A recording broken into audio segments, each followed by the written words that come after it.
BC주에서 집을 두 채 이상 소유한 사람의 비율이 30%가 넘는다고 합니다. 두 채 이상 소유.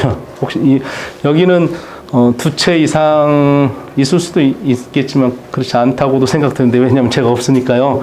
그런데 수없이 묵혀있던 땅들이 냉리를 봐도 개발이 많이 되어지고 지역별로 많은 나무들이 베어지고 잘려나가고, 그곳에 콘도하고 뭐 주거지역인 타운하우스, 하우스, 그 다음에 상가들이 고층 빌딩들이 들어서고 있습니다. 뭐 이 길포드도 뭐 들썩거린다고 하는데요. 자연히 그 땅의 가격은 높이 상승하고, 땅을 소유했던 사람들은 그 오른 땅값을 보상받아서 부자라고 하는 그런 뭐 백만장자 이상으로 올라서고 많은 경제적인 부를 누립니다. 그래서 경제적 성장과 물질적 번영이 우리가 생각해야 될 것은 영적인 번영, 그리고 그 성장, 그것과 함께 같이 성장하느냐는 것입니다. 자기가 부자가 되어지고 물질이 많아지는데 자기 영적인 그 성장과 발전과 번영까지 같이 성장하냐는 것입니다. 우리 삶이 잘 벌어서 갖고 싶은 것, 누리고 싶은 것, 또 누리는 것 다 좋은데 신앙과 같이 자라가는지 생각할 때 조금은 글쎄요라는 생각이 들기도 합니다. 이 말은 다른 말로 말하면 이미 알고 있는 풍요 속의 빈곤이라고, 삶은 우리 삶 속에서 풍요로움을 누리고 있는데 그 반대로 하나님을 찾지 않아도 되는 그러한 현실이 우리 안에 있습니다. 이게 이제 하늘 중심보다는 땅 중심의 사고와 그러한 우리 생활 어떤 환경들이 만들어지지 않았나 생각되어지는데요.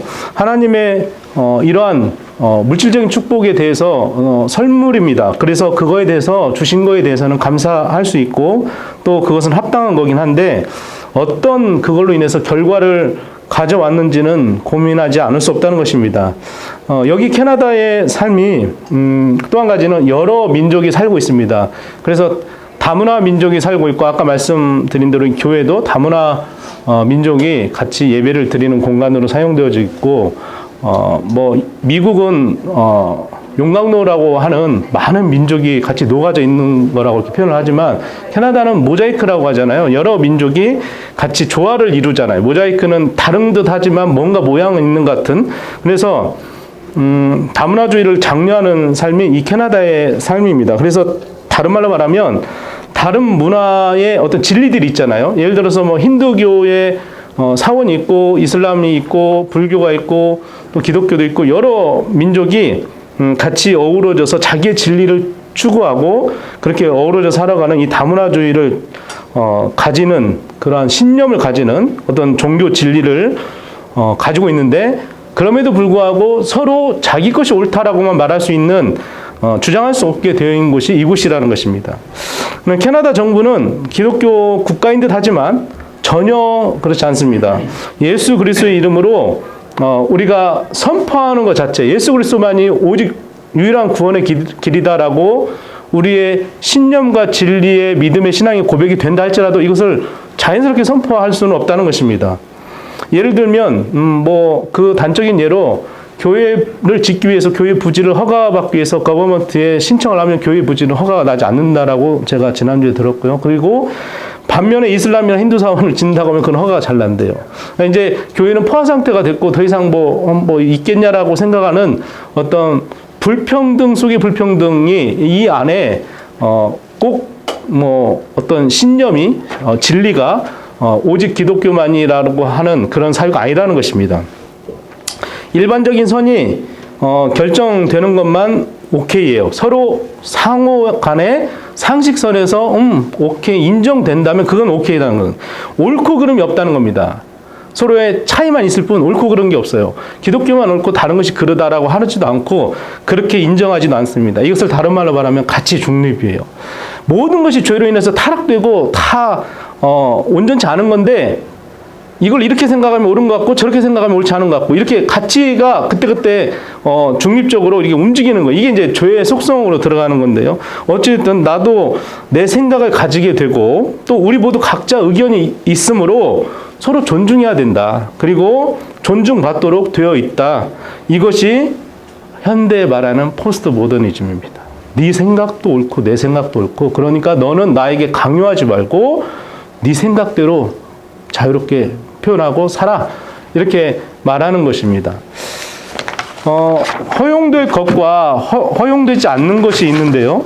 또 옳은 것과 잘못된 것이 있는데 이것은 이 다문화 민족 속에 있는 이 사회 속에 무엇이 진리인지 문제를 가진다는 것을 알고 하는 이 세계 속에 우리가 지금 몸담아 살고 있습니다. 오늘 본문에 읽었던 고린도 전서에 있는 이 말씀, 고린도 시도 마찬가지 상태입니다. 경제적 부를 가진 다문화 사회예요. 다른 말로 표현하면 지금 이 딱 한마디입니다. 경제적인 부를 가진 다문화 사회. 이 다문화 사회는 자기중심적이에요. 아까 말씀드린 대로. 너의 의견도 존중되고 나의 의견도 당연히 존중돼야 돼 라고 하는, 그리고 세상적입니다. 세속적이고 무엇인가 절대 진리가 있다고 주장하기를 원하지 못하게 하는, 절대 진리는 있을 수가 없는 거예요. 모든 사람이 다 인정을 받아야 되는 거고 옳다라고 서로 통용을 해야 된다는 것입니다. 이 사회가 고린도시의 지금 상태입니다. 다문화 사회에서 살 때는 무엇이 그러면 신뢰가 되냐면 이성이 신뢰됩니다. 사람이 생각을 했을 때 이게 옳은 거냐? 가치적으로 이게 맞는 거야? 합리적으로 생각했을 때 이게 옳은 거야? 라고 하는 거지, 어떤 신념과 진리의, 소위 우리가 말하는 성경에서의 기준이 되는 진리의 말씀으로 그 사회를 판단할 수 없다는 것입니다. 그래서 이성을 신뢰하고 지식에 의해서 인도함 받는 거예요. 모든 판단의 기준이. 그래서 고린도는 율리시스 카이사르, 그러니까 황제라고도 하고 카이사르라고 하고 여러 가지 표현이 있다라고 말씀, 한 세 가지로 표현을 하는데 그때마다 호칭은 다 다른 이유가 있는데요. 어쨌든 그때는 다시 어떤 시간이 되면 말씀드리고, 카이사르가 주전 44년, 그러니까 이 사도 바울이 고린도 가기 전에 90년 전에, 고린도 가기 90년 전에 고린도시가 재건이 됩니다. 그런데 이때 많은 위치상 무역이 성하고 배들이, 이 고린도시를 보면 지금 바다 두 개, 에게해와 아드리안 해라고 그 바다와 바다 사이에 이 움푹이 들어간, 이게 약간 이게 들어간 거예요. 그러니까 들어간 폭이 한 6km 정도 되는데 이 폭으로 배들이 들어가서 정박을 하고 고린도시에서 쉬었다가 다시 또 나가고, 그러니까 이 고린도시는 상당히 많은 사람들이, 이방인들이 다녀가고 그 좁은 길을 따라서 바다 사이로 들어가서 무역으로, 그리고 서로 통용하고 경제적 변형이, 그리고 다문화 민족이 막 섞여 있는, 그래서 민족적 배경으로는 온 무역 상인들이 이곳에서 정착까지도 하고 국제적인 도시로 성장한, 그러니까 카이사르가 재건한 이후로 상당히 많이 번영해서 물질과 재화가 아주 넘쳐나는 이 장소가 돼요. 그래서 경제적인 부를 가지고 다문화 사회를 이루고 있는, 마치 캐나다, 물론 대한민국도 마찬가지고 이 시대 포스트 모더니즘에 아주 극치를 이루고 있는 고린도 교회의 모습이 지금 나와 있다는 것입니다. 이런 곳에서 오늘 바울이라는 사람이, 바울이 전한 복음, 바울이 복음을 전합니다. 이 도시에 와서 십자가 복음을 전하는데 쉬울까라는 생각을 해봅니다. 우리도 마찬가지입니다. 기도 속에 우리가 전도를 한다고 하지만 실제로 한 사람의 전도를 하기까지는 쉽지 않아요. 이렇게 생각이 허망해진 데 있고, 사람들의 생각이 자기 자신의 신념과 계획대로 살아가는, 누구에게 간섭받지 않고 누구의 어떤 절대 진리에 순복하고 순종하며 살아가는 시대가 아니기 때문에 그 사람 속에, 그 허망한 거에 빠져 있는 사람에게 복음을 전한다는 것은 쉬운 일이 아닙니다. 오늘 바울도 그러한 형편 속에 있었고, 이 고린도 전서의 내용은 사도행전 18장에 있는 내용과 그냥 일맥상통하게 같이 연결해서 보면 좀 이해하기가 쉽습니다. 사도행전 18장에 이 고린도 교회에서, 고린도 지역에서 무슨 일이 있었는지는 아주 잘 나와져 있습니다. 고린도전서는 고린도에서 이 바울이 1년 6개월 사역했다라고, 물론 사도행전 18장에 나와져 있습니다. 1년 6개월. 그러니까 상당히 오랜 동안 이곳에 있었는데, 그리고 나서 예루살렘에 가서 안디옥에 대한 보고를 하고 3년 동안 예배소로 갑니다. 이제 예배소에서 머물러서, 이제 그 20장에, 사도행전 20장에 나오는 내용인데, 그 머물러 있는 동안 고린도에서 1년 6개월 동안 사역했던 그 시간을 보내고 지금 에베소에 있을 때 고린도의 이야기를 듣습니다. 자기가 복음을 전한 후에 고린도 교회가 이렇게 잘 성장했으면 좋은데 그렇지 못했던 소식들을 듣게 돼요. 그래서 에베소에서 이 고린도 교회에 편지를 쓰는 내용이 오늘 본문입니다.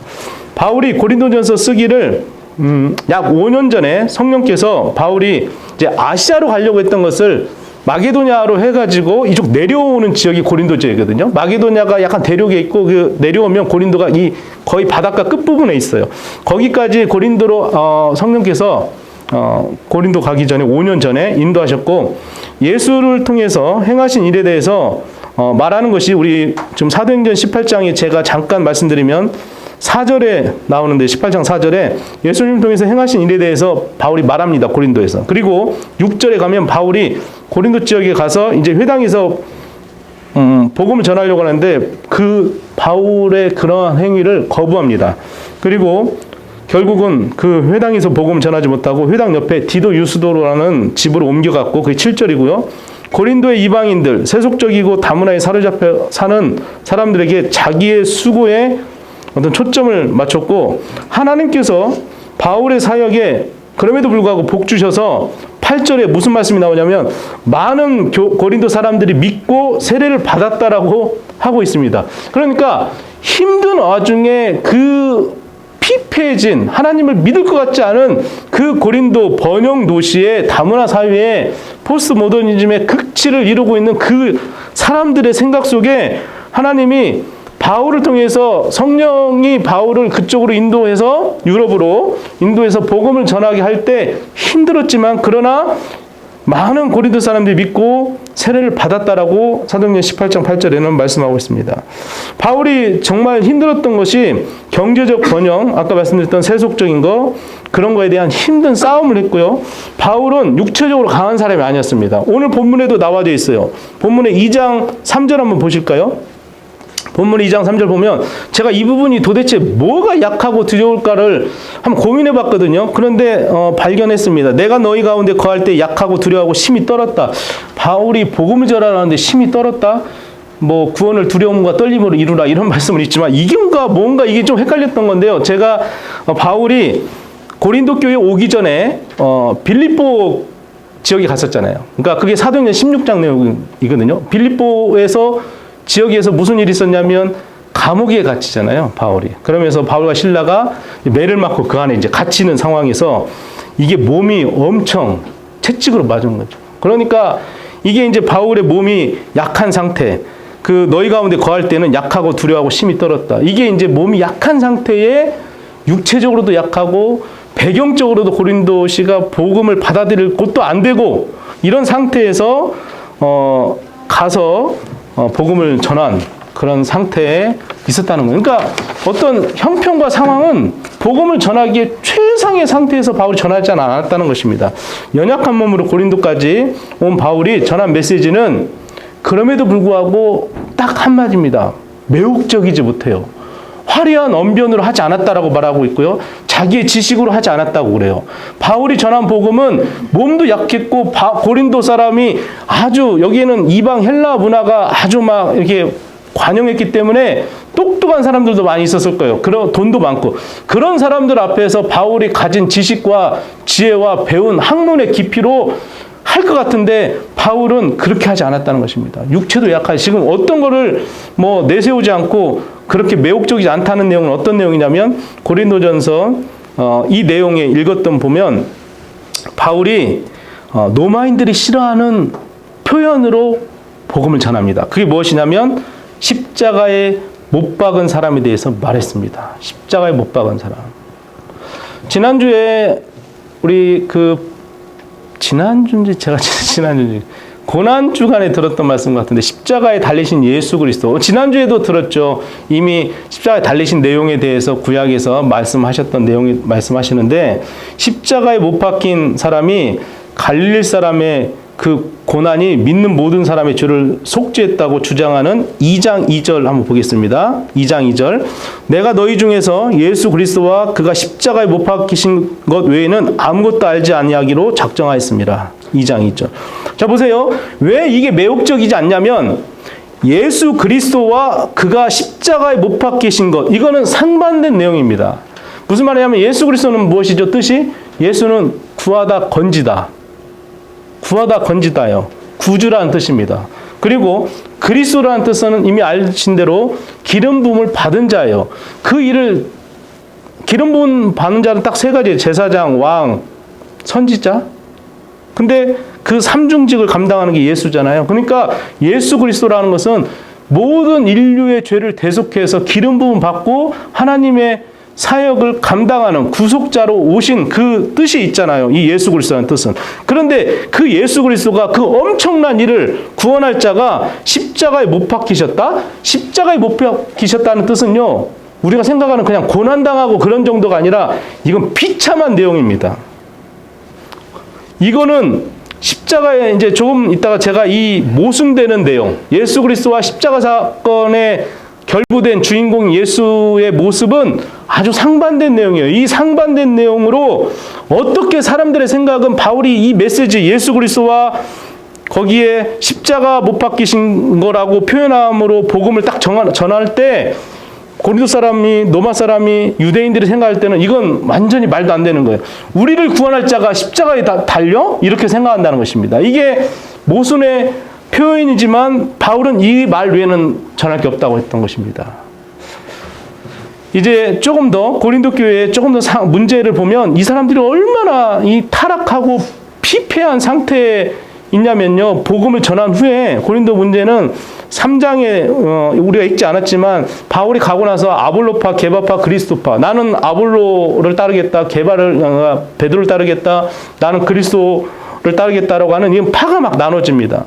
바울이 온 뒤에도 수없이 많은 교사들이 와서 노력했음에도 불구하고 이렇게 분쟁이 일어나고 성도들이 정상적인 신앙생활을 하지 못하고 미성숙한 상태로 막 파가 나눠지는 것입니다.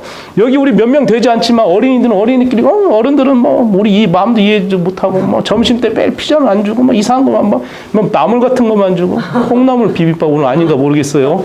막 그런 생각만 하고 어른들은 뭐 나는 뭐 별로 신앙생활 오래 해보니까 이건 젊은 것들만 해서 신앙이 깊지도 않고 죄송해요. 이런 생각도 들고 별 생각이 다 들 수 있다는 거예요. 이 안에 우리 안에 하나인 것 같지만요, 이 안에 무수히 많은 갈라놓은 것들이 정말 많이 있어요. 나는 뭐 고목사님 좋다, 나는 좀 뚱뚱한 내가 좋다고 할 사람은 별로 없겠지만요, 그럼에도 불구하고 생각이 다 다를 수 있다는 거예요. 이게 고린도 교회에도 수없이 많은 파들이 나눠져 있었고요. 그 다음에 5장에 가면은 어떤 내용이 나오냐면, 아니 그거에 대해서는 바울이 정확히 말해요. 육신에 속해 있구나, 육적인 사람이구나, 세상적인 사람이구나라고 고린도전서 3장에 말을 하고 있고요. 5장에 가서는 음행이 나옵니다. 음행은 아비의 첩을 취합니다. 아빠의 부인을 취하는 거예요. 그래서 간음하는 거고요. 이 고린도 지역에는 성전에 간음하는 여인이 2,000명이 항상 레디하고 있는 거예요. 준비되어 있어요. 언제든지 간음할 준비가 되어 있는 겁니다. 이 지역에는. 그리스도의 십자가의 구속을 기뻐해요. 이 사람들이 예수 그리스도를 믿는 걸 기뻐하고 구원받았다는 걸 기뻐함에도 불구하고 간통하죠. 동성애하고 있죠. 성전한 공동체를 교회가 감싸주고 있어요. 그냥 눈 감아주고 있다는 거예요. 이게 오늘날과 다를 바가 뭐가 있어요? 이 고린도 지역이. 그리스도인들에게 문제시 되지 않아, 이런 문제들이. 육체는 악한 것이라고 해서 육체는 죄를 범해도 괜찮다고 생각하는 사람들이 이 사람들이에요. 왜? 영혼만 구원받으면 되니까. 이게 마치 오늘날 구원파가 저지르는 생각들이죠. 육체만 구원받으면 되지, 영혼만 구원받으면 되지, 육체는 뭐 어차피 썩어져서 그냥 땅속으로 다 없어질 건데, 잠깐 사는 동안 쾌락과 죄로 물들어지는 들 무슨 상관이 있어? 이런 생각을 하는 거죠. 이원론이죠. 세 번째는 돈 때문에 형제를 법정에 세우는 일들이 6장에 나오고요. 8장에는 우상제물을 먹는 것입니다. 아까 성관계를 하고, 그리고 거기서 제단에서 음행으로 올려진 제물들을 막 먹는 거예요. 5절에, 다섯 번째는 교회 안에 성도들 간의 교제가 좋은데요. 성도들 간의 교제는 너무 좋습니다. 그런데 아까 말씀드린 대로 부유한 성도가 있어요. 그리고 가난한 성도가 있습니다. 우리가 만약에 오늘 끝나고 식사를 할 때 다윗의 방 가서 정말 맛있는 거를 몇 명만 들어가서 맛있는 걸 먹고요. 냄새는 나는데 밖에는 나물만 먹고 있어요. 그러면 어떻게 되겠어요? 문을 부시겠습니다. 들어갈 거예요. 근데 고린도 교회가 그 상태예요. 무슨 말이냐면 부유한 성도들은 많은 양의 음식을 가져와서 호의호식하고 막 맛있게 먹고 막 그러면 자기네들끼리 막 배불리 먹고. 가난한 성도들은 자기가 가져온 것이 뭐냐면 바짝 마른 음식, 맛도 없는 거, 씹어도 막 딱딱 이런 것만 갖고 와요. 없으니까. 배고프고 가난하니까. 그러면서 부자들이 먹는 그 방안을 기웃거리고 군침만 흘려. 이런 교제가 고린도 교회 내에서 있었다는 거예요. 그럼 아마 피터 교사는 그냥 문을 박차고 나가버릴 수도 있어요. 못 보시고 고기 먹으러 가서. 예. 저도 마찬가지입니다. 저도요, 그런 거 못 봐주죠. 저도. 마음이 상할 거예요. 근데 이게 버젓이 같은 교회 안에서 있다는 것입니다. 자아를 내세우기 위해서 심지어는 어떤 짓을 하냐면 방언하고 예언하는 것은 또 서슴없이 막 합니다. 자기 잘났다고. 부활에 대해서는 이단이 들어와져 있습니다. 이게 아주 그냥 총체적인 그냥 짬뽕돼 있어요. 모든 문제들이 고린도 교회가 현대 이 시대에 우리 문제와 똑같아요. 그래서 고린도 전서 전후서를 깊이 보면 우리의 신앙의 이 시대의 삶에서 우리가 어떻게 살아야 될지 교훈이 아주 깊이 담겨져 있습니다. 이런 곳에 전한 바울의 복음의 메시지가 예수 그리스도와 혐오스러운 십자가가 나와져 있다는 것입니다. 1장 18절 첫 절 아주 중요한 말씀을 같이 나누겠습니다. 읽어보겠습니다. 십자가의 도가 멸망하는 자들에게는 미라는 것이요 구원을 받는 우리에게는 하나님의 능력이라. 아멘. 십자가의 도가 멸망하는 자에게는 미련한 것이래요. 미련하다고 생각하면 우리는 이렇게 생각해요. 어리석고 유치하구나, 미련한 정도구나 이렇게 생각하는데요. 사실 진짜 의미는 뭐냐면 바보, 좀 더 심하면 전응아, 좀 더 심하면 정신병자예요. 혼잣말하는 사람 있잖아요. 막 뭐라고 하는 사람, 정신병자 된 사람들. 이게 바로 미련한 자요. 십자가의 도가 멸망한 자는 이게 뭐냐면 판단력을 상실한 자예요. 정신과 진료가 필요한 자입니다. 바울의 십자가가 그 바울의 십자가 달린 예수 그리스도는 전응아가 하는 말이라고 생각하는 거예요. 고린도 사람들이. 왜냐하면 여기 보면 읽은 대로 십자가의 도가 멸망하는 자들에게는 미련한 것이래요. 바울이 십자가를 말할 때 야 어떻게 십자가 달린 사람이 구원할 자냐 예수 그리스도냐라고 말하는 그 상태는 전응아, 정신 박약자, 정신과 진료가 필요한 자, 또라이라는 것입니다. 바울 시대의 십자가 형벌은 어느 정도였냐면 왜 그렇게 생각하냐면 채찍질 당한다고 하잖아요. 십자가에 그냥 매다는 게 아니에요. 채찍질을 당하잖아요. 그때 살이 벗겨지고 뛰어나가는 것뿐만 아니라 상처와 피투성이로 아주 범벅이 되는데 그 상태로 십자가의 가로를 메고 자기가 서야 될 그 무덤, 그 자리까지 십자가 세워질 자리까지 끌고 가는 겁니다. 처형장까지 가고 그곳에 세롯대로 줄이나 못으로 그 십자가에 그냥 매다는 거예요. 옷을 벗기고 완전히 굴욕시키고 낮에는 옷을 벗긴 채로 얼마나 뜨겁겠습니까? 밤에는 벗긴 채로 얼마나 춥겠습니까? 그 상태로 밤의 추위와 낮의 뜨거운 태양을 그대로 고스란히 받습니다. 군중들은 조롱하고 욕하고 침뱉고 때리고 십자가에 달린 사람은 바로 혼수 상태가 되거나 그러나 죽지 않을 수 있다라고 우리 지난 시간에 들었잖아요. 어떤 사람은 이틀 걸리기도 하고요. 어떤 사람은 강건하면 3일, 4일도 걸려요. 강건하면 70, 80 사는 게 아니라 3일, 4일이면 그렇게 견디다가 이 고통받고 3일, 4일 가다가 그냥 죽는 것입니다. 로마의 십자가 형벌은 딱 두 가지의 형벌 때 시행합니다. 그게 언제냐면 노예로 있는 자가 주인을 배반하고 도망가다 잡혔을 때는 십자가 형벌이고요. 그리고 로마 정부를 혁명으로 뒤엎을 때, 전복시킬 때, 그때 반란군을 잡았을 때는 십자가 형벌입니다. 이 두 가지 외에는 십자가 형벌을 하지 않아요. 보통 이 두 가지를 십자가 형벌에 처하는데 이런 상태로 잡혀온 자가 십자가 형벌이 됐을 때 이 가족들은 엄청난 수치스럽습니다. 말을 할 수가 없어요. 우리 코로나 걸렸다고 말하지 못하는 순간 어느 때가 있었잖아요. 쉬쉬했잖아요. 걸렸대? 아니 그런 거 없어. 감기 같아. 뭐 이렇게 한 것처럼요. 이렇게 말을 한다고요. 그런데 이 가족들은 그 정도가 아니에요. 엄청난 수치와 부끄럽고 당황되는 것이 이 십자가 형벌에 누구 가족이 끼어있다고 하면 말도 못하는 거예요. 십자가는 혐오스러워서 입에 담지도 않아요. 고린도 사람뿐만 아니라 유대인들도 혐오스럽대요. 신명기 21장 23절에 그 시체를 나무 위에 밤새도록 두지 말고 당일에 장사하고 내 하나님이 야훼께서 내게 기업으로 주신 땅을 더럽히지 말라. 나무에 달린 자는 하나님께 저주를 받았다라고 말씀하고 있습니다. 바울은 2장 2절에서 뭐라고 표현하고 있냐면 거룩하신 하나님께서 죗값을 지불하도록 하기 위해서 기름을 부으신 그 예수 그리스도 2장 2절 거기에 그 예수 그리스도와 십자가에 못 박히신 것 외에는 전하지 않았다라고 하는데 이것을 같이 표현하고 있습니다. 예수 그리스도라는 아주 구주, 기름 부음 받은 자, 구속자, 거기에 십자가에 그 자가 못 박힌 자, 아까 그렇게 수치와 굴욕되는 사람, 이 사람이 어떻게 매칭이 되겠어요? 사람들의 머릿속으로는 도저히 안 되는 거예요. 나는 조금 죄송한 이야기인데 이 피터가 아마존에 베이조스보다 돈이 더 많다고 갑자기 선언하면 난 안 믿을 것 같아요. 그런 거와 똑같은 거예요. 뭐 나쁘다는 게 아니라요. 예를 들어서 아니 우리 중에 극적인 어떤 상황이 반전이라고 하잖아요. 그런 일들이 지금 이 바울의 메시지 속에 같이 선포되고 있는데 이게 믿어지냐고요. 정신 박약자 아니면 안 믿어진다는 거예요. 불합리한 표현이 여기 있습니다.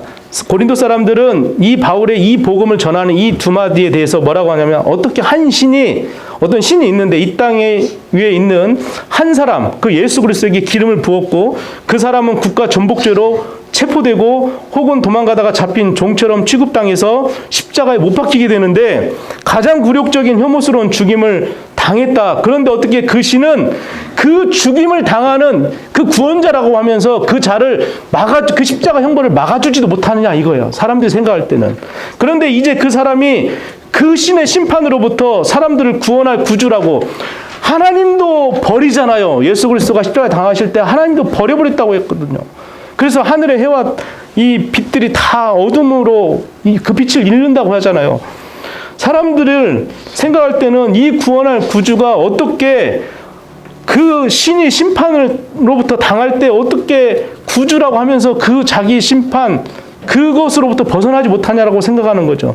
바울의 이 메시지는 미친 사람의 메시지라고 생각되어진 것입니다. 미련하고 또한 어리석은 거라고 생각하고 정신병자가 하는 말이라고 생각하고 있는 거예요. 바울 당대의 그 책을 살펴보니까 이거에 대해서 뭐라고 말하냐면 바울이 이 표현에 대해서 기독교를 분별력 없고 정신병적인 미신이라고 말했고 기독교의 가르침을 뭐라고 말했냐면 병적인 망상이라고 했고 거기에 기독교인들은 뭐라고 말했냐면 기독교인들은 전응하라고 했습니다. 전응하. 그럼 유대인들은 어떻게 바울의 이 복음 오늘 2장 2절 예수 그리스도와 그의 십자가에 못 박히신 것 그거에 대해서 유대인들은 어떻게 평가하고 있는지 보시면 나와져 있습니다. 22절 한번 보실까요? 22절 유대인들은 어떻게 하죠?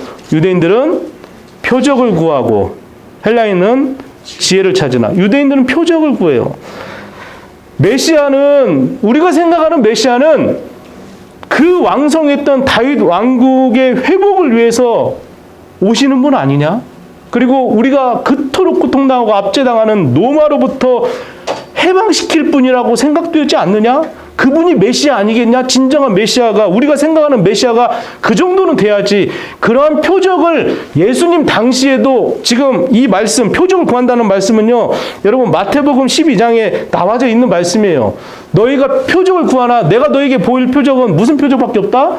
요나의 표적밖에 없다고 했어요. 요나의 표적이 무엇이냐면 물고기 뱃속에서 3일 동안 기거하다가 또 빠져나오는 거잖아요. 3일 동안 죽은 채로 있는 거와 같은 거잖아요. 3일 동안 예수 그리스도가 십자가에 죽으신 뒤에 땅속에 묻힌 채로 있다가 그걸로 끝나는 게 아니라 부활하심으로 다시 나오시는 거잖아요. 생명 얻음으로. 그러니까 이 사건에 대해서 그 표적 외에는 내가 너에게 보여줄 게 없다라고 예수님은 단호하게 말씀하시는 거예요. 그럼에도 불구하고 제자들은 도대체 표적이 무엇입니까? 우리에게 보일 표적. 이 사람들이 생각하는 표적은 메시아 왕국의 회복이에요. 그 다윗 왕국의 아주 화려했던 전성기 시대로 완벽한 회복을, 이 눈에 보이는 나라의 회복을 원했고, 그리고 그것에 대해서 로마로부터 지금 압제당하고 있는 거에부터 해방이에요. 이게 심지어 예수 그리스도가 부활하신 뒤에도 이 표현이 또 한 번 나오는데요. 제가 찾아보니까 사도행전 1장에 나와요. 도대체 예수님 이 땅의 회복과 이 모든 문제가 해결될 때가 언제입니까? 하니까 예수님이 뭐라고 말씀하시냐면 그때는 너희가 알 바가 아니야라고 말합니다. 그러니까 제자들은 무슨 생각하냐면 부활하신 주님을 보고 이제 메시아라고 해놓고 죽었는데 우리가 두려워하고 있다가 다시 사셨다고 진짜 만져보니까 맞네 예수님. 그러면 진짜 이제 메시아 다윗의 왕국을 회복하고 로마로부터 해방시키는 정말 이런 압제로부터 우리의 고통으로부터 해방시킬 뿐인가라고 생각하는 그 순간에 부활하신 주님을 보고 그것을 말할 때 예수님은 너희가 알 바가 아니다. 그러니까 너희는 아직도 표적을 구하냐라는 거예요. 그 표적은 요나의 표적밖에 없다는 것입니다. 이렇게 유대인들도 생각하는 것이 결국은 눈에 보이는 표적, 그들이 생각하는 표적은 예수님이 생각하는 하나님 나라와는 완전히 달랐다는 것입니다. 십자가 못 박히심을 통하여 땅속에 있는 것, 유대인들에게 꺼리는 것, 그 십자가 사건에 대해서는 유대인들도 싫었던 거예요. 아름다운 표정만 보여달라는 거예요. 당신이 할 수 있고 완벽 멋들어지게 회복하는 그 나라를 보여달라는 거죠. 유대인들에게도 십자가는 수치입니다. 고린도 사람뿐만 아니라 유대인들에게도 수치고, 메시아가 십자가 못 박히셨다는 것은 바로 신성 모독이고 십자가는 미친 소리라는 것입니다. 유대인들도 전형적으로 그렇게 생각하고 있었던 거예요. 두 번째는 헬라인들은 어떤 상태에 있었냐면요. 이 복음의 바울의 메시지를 통해서 뭐라고 말했냐면 지혜를 찾으나라고 말하고 있어요. 22절에. 헬라인은 지혜를 찾는데요. 헬라인은 지혜를 구해요. 전형적인 지성적 사고의 생각입니다. 진리가 무엇인지 찾기 위해서 미리 머리를 사용하는 거죠. 진리를 추구하되 지성을 통해서 진리를 찾아가야 한다는 거예요. 진리를 어떻게 찾아가냐? 생각 속에 찾아가면 된다는 거예요. 자기가 판단하여 진리를 결정하고 머리로 판단해 볼 때 십자가 구속해서 거기 십자가에 달려서 죽으심이 그 메시지가 생각할 때, 이성적으로 생각할 때 도대체 왜 죽냐고. 우리가 이거 흔들고 호산나 다윗의 자손이여 왕으로 오시옵소서 이렇게 막 했는데 왜 죽냐고. 그냥 그대로 쭉 그냥 왕으로 가지. 그렇게 해야 되는데 그렇지 않았다는 것입니다. 분명 잘못됐다고 생각하는 거예요. 이게 판단이 안 되는 거예요. 헬라인들도 아니 그 갈릴리 지방에서 그렇게 작은 동네에서 해서 막 붐을 일으켰다면서, 그리고 뭔가 이적도 일어나고 물리도 걷고 많은 사람들이 먹일 만한 오병이어 기적도 있고 수없이 많은 이적을 했다면서, 병고침도 낫고 전원 자 뭐 병든 자 이런 세우고 낫게 했다면서 왜 못하냐고라고 생각하는 것이 일반적인 상태입니다. 그래서 우리가 아프면 병원 가는 건 맞는데 기도하라는 것이 그거예요. 무조건 약 먹고 하나님이 허락한 거지만 기도하죠. 기도하고 먹는 거. 이 순서가 바뀌는 건 분명히 차이가 있는 겁니다. 그런데 오늘 분명히 헬라인의 사고로는 바울이 전한 복음은 지성으로 판단할 때 그것 또한 어리석은 것입니다. 그래서 헬라인들은 아까 말한 대로 지혜를 찾습니다. 예수가 진짜 그런 사람인가? 내 지혜와 지식으로는 아닌데 이렇게 생각한다는 거예요. 유대인과 지금 헬라인의 두 관점에 대해서 잠깐 말씀드렸어요. 공통점이 무엇인지 아세요? 이 두 표현이, 유대인은 표적을 구하고 헬라인은 지혜를 찾는 이 두 표현의 공통점은 무엇이냐면요. 정말로 전능자이시고 전지하시다면 뭔가 멋있고 화끈한 방식으로 인류 구원의 방법을 택해야 되는데 왜 십자가의 혐오스러운 죽음으로 그렇게 했느냐는 거고, 하나님의 그건 정체 때문인데요. 공통점은 무엇이냐면 타락한 인간이 스스로 판단자의 위치에 선 거예요. 타락한 인간이 판단자, 저지먼트 자리에 선 겁니다. 자, 유대인들이 표적을 구한다는 것은 자기네들이 생각에 우리 하나님은 우리가 생각하는 메시아 왕국 이 땅에서 보여줘야 되지 않아? 그 정도는 돼야지 하나님이. 자기 생각대로 하나님이 하기를 원하는 생각으로 갖고 있는 거예요. 유대인들의 생각은. 헬라인도 마찬가지예요. 자기의 지혜로 지식으로 하나님을 판단하는 거예요.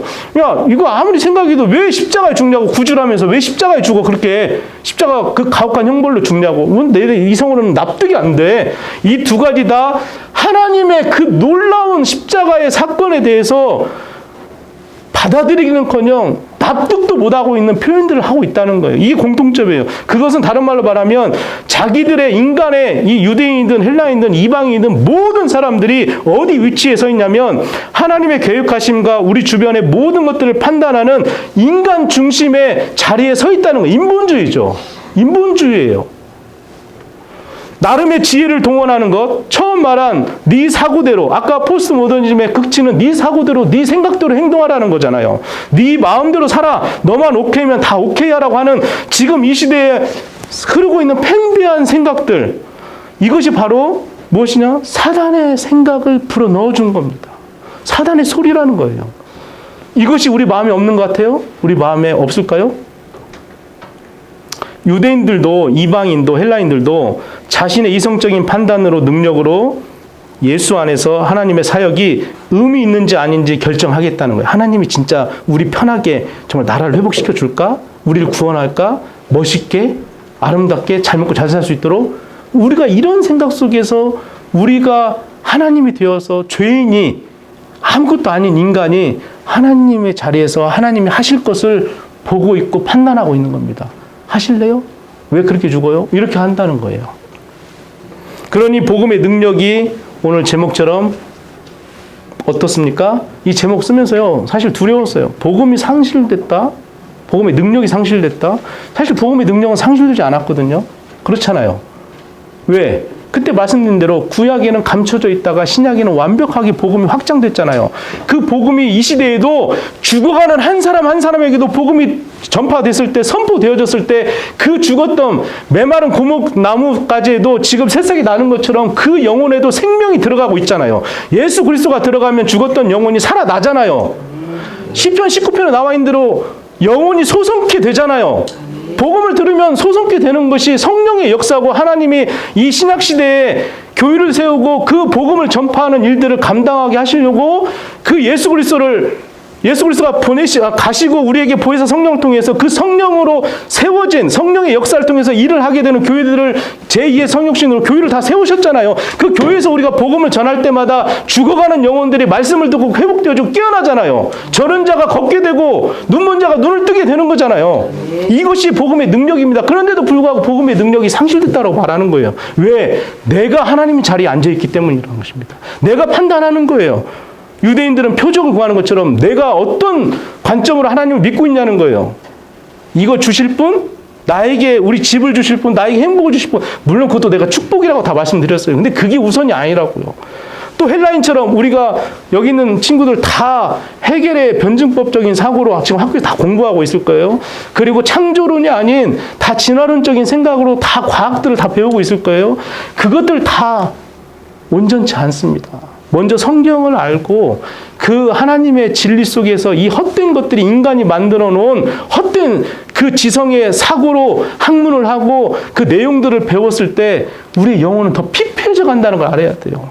복음으로, 성령으로 이 성경에서 기록된 하나님의 말씀이 내 안에 무장되었고 이것을 판단하고 분별할 수 있는 눈을 길러야 돼요. 지금 여기 있는 모든 어린이들, 어린이는 아니죠. 좀 큰 어린이도 있죠. 네, 모두 그렇게 돼야 됩니다. 기독교의 기본 진리의 핵심은 조금 전에 말씀드린 대로 내가 하나님 자리에 앉는 게 아닙니다. 이것은 다른 말로 말하면 로드십이에요. 아까 우리 목사님께서 기도 중에 이미 다 말씀하신 거예요. 그게 뭐냐? 주인이 누구냐입니다. 우리의 주인이 누구냐는 거예요. 당신의 주인이 누굽니까? 여러분의 주인이 누구예요? 당신의 생명의 주인이 진정 누구냐고 지금 묻습니다. 여러분의 생명의 주인이 누구냐고 물어요. 지난주에 그랬잖아요. 코로 숨 못 쉬면 죽는다고 한 것처럼. 난 그걸 경험했다니까. 숨 못 쉬고 죽을 뻔했잖아요. 진짜로. 요즘도 한 번씩 코가 막힐 때는 그 죽음이 두려워져요. 중간에 와요, 죽음이. 근데 그 정도는 아니기 때문에 뭐 지금은 괜찮지만요. 하나님이 따라는 명확한 주인의식이 있어야 한다는 것입니다. 이것이 로드십입니다. 당신의 주인은 하나님이다. 이게 기독교의 기본 진리의 핵심입니다. 여기서 출발하는 거예요. 복음의 능력이 있습니다. 근데 그 복음의 능력이 왜 이 시대에 안 나타날까요? 그거는 주인이 아닌 것들이, 우리 같은 주인이 아닌 것들이 주인 행세하니까 복음의 능력이 나타나지 않는 거예요. 바울이 전한 거 보세요. 뭘 말했어요? 예수 그리스도하고 그가 달린 십자가만 말을 했잖아요. 다른 건 말하지 않겠다고 말해요. 내 말과 내 전도함이 설득력 있는 지혜의 말로 하지 아니하고 4절에 말하고 있고요. 다만 성령의 나타나심과 능력으로 한대요. 다른 거 하지 않습니다. 복음의 능력. 그래서 이 1장 18절 다시 한번 볼게요. 십자가의 도가 멸망하는 자들에게는 미련한 것이요 구원을 받는 우리에게는 미련한 거의 반대가 하나님의 지혜라고 써야 되는데 왜 하나님의 능력으로 썼을까요? 자, 도가 멸망하는 자들에게 미련한 것이니까 우리에게는 구원을 받는 우리에게는 하나님의 지혜라고 써야 되잖아요. 미련의 반대가 지혜잖아요. 근데 왜 능력이라고 썼을까요? 하나님의 놀라운 계획은 그분은 기묘자 모사자이기 때문에 그분의 계획과 생각은 우리가 판단할 수 없다는 거예요. 우리의 지혜로 할 수 없다는, 그래 지혜가 아니에요. 여기 단어가 지혜가 아니라 능력으로 쓰는 거예요. 그분의 능력대로 그냥 하시는 거예요. 그러니까 우리가 그 자리에 있지 않아야 되는 것입니다. 하나님 자리에. 그분이 하시도록 그 자리를 내어드리고 그분이 하실 수 있도록 기다리면 되는 거예요. 그리고 그분 말씀대로 우리가 노드십을 가지고 우리의 주인이 하나님이시니 우리가 해야 할 것은 복음의 은혜로 구원 얻은 자가 복음의 능력이 상실됐다고 생각하지 않고 복음의 능력이 있으므로 하나님 없이도 산다고 교만하게 이기적인 영적인 그러한 가난한 상태, 침체 속에 허우적대는 것이 아니라 우리가 하나님의 능력, 그 복음의 능력을 믿고 나아가는, 그래서 복음을 선포하고 마지막 2장 5절을 읽고 마치도록 하겠습니다. 너희 믿음이 사람의 지혜에 있지 아니하고 다만 하나님의 능력에 있게 하려 하느니라. 아멘. 하나님의 능력으로, 복음의 능력 안에서 삶을 사시길 원합니다. 여러분의 주인은 누구십니까? 분명합니다. 그때 복음의 능력이 나타납니다. 여러분의 삶 속에서 놀라운 복음의 능력이 나타날 줄 믿습니다. 오늘 이 찬송 같이 일어서서 들으실까요?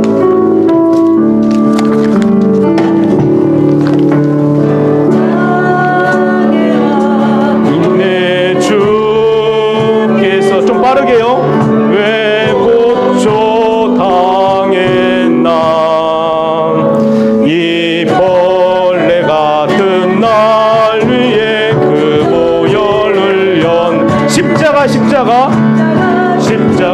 내가 처음 볼 때에 나의 맘에 큰 고통 사라져 오늘 믿고서 내 눈 맑았네 참 내 기쁨 영원하도다 주 십자가 못 박힘은 속죄함 아닌가 그 긍휼함과 그 은혜 말할 수 없도다 십자가 내가 처음 볼 때에 나의 맘에 큰 고통 사라져 오늘 믿고서 내 눈 맑았네 참 내 기쁨 영원하도다 늘 울어도 그 은혜 나가 볼 수 없네 나 주님께 몸 바쳐서 주의 일이 십자가 내가 처음 볼 때에 나의 맘에 큰 고통 사라져 오늘 믿고서 내 눈 맑았네 참 내 십자가 내가 처음 볼 때에 십자가 내가 처음 볼 때에 나의 맘에 큰 고통 사라져 오늘 믿고서 내 눈 맑았네 참 내 기쁨 영원하도다 잠깐 기도합니다. 우리가 주인이 아니고요. 하나님이 우리의 주인입니다. 이것만 고백해도 하나님이 나를 이끌어서 정말 그 복음의 놀라운 능력 앞에 서게 하시고 바울이 그렇게 몸도 약하고 두려워 심히 떨고 있는 상태에서 다른 말 전하지 않고 예수 그리스도와 그의 십자가 달리신 것 외에는 전하지 않았다라고 말할 때 사도행전 18장 10절쯤에는 이 성에 네가 자신 있게 말하라 이 성에는 너와 함께할 믿음이 있는 자가 많다라고 말씀하셨습니다. 그건 성령께서 함께 하시겠다고 하는 거고 하나님이 뒤에서 보증해 주시겠다는 겁니다.